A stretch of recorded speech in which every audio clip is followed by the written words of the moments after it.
प्यारे दोस्तों, कल की कहानी में आपने देखा कि चिड़िया की दोनों बेटियां उसे बिना बताए राजकुमार के साथ सिपाही के साथ उसके राजमहल चली गईं।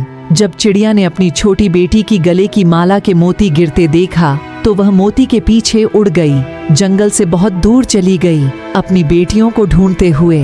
कुछ दिनों बाद चिड़िया को राजमहल दिखाया गया। शायद मेरी बेटी यही होगी। मैं चुपचाप राजमहल के अंदर जाकर देखती हूँ। वह चुपचाप राजमहल में घुस गई और तभी उसकी बेटी उसे दिखाई दी, जो अब एक राजकुमारी बन गई थी। चिड़िया अपनी बड़ी बेटी को देखकर बहुत खुश हुई और उसके पास गई। वह कहने लगी, बेटी, तुम मुझे बिना बताए यहाँ पर क्यों आई?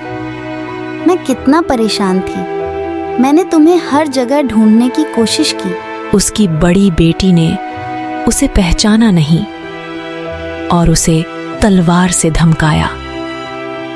उसे अपनी माँ के शर्म आई और वह कही, मैं एक राजकुमारी हूँ।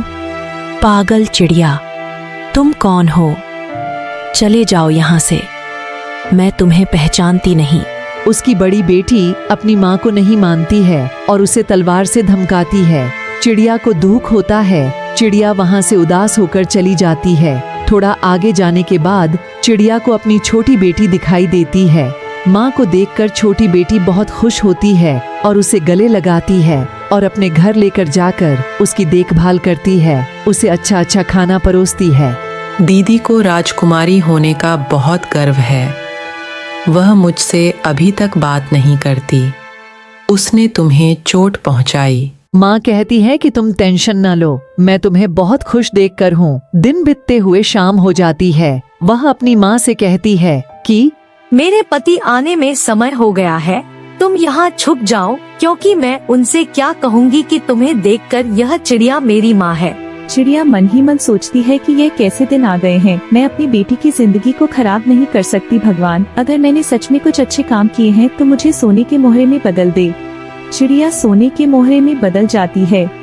तभी छोटी बेटी का पति आता है।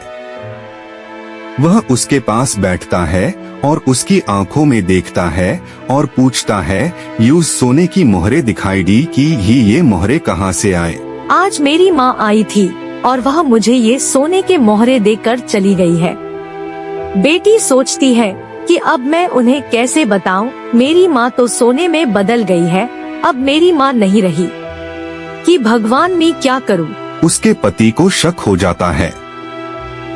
उसका पति कहता है कि फिर तुमने मुझसे यह बात क्यों छुपाई? मैं तुम्हारी माँ से मिलना चाहता हूँ। हम कल ही उनसे मिलने जाएंगे। वह कहती है कि ठीक है, वह बहुत दूर एक जंगल में रहती है, हम कल वहाँ जाएंगे और वह दोनों माँ से मिलने निकलते हैं। प्यारे दोस्तों, आगे की कहानी हम पार्ट 3 में देखेंगे। तब तक कृपया लाइक और सब्सक्राइब करें आगे की कहानी के लिए।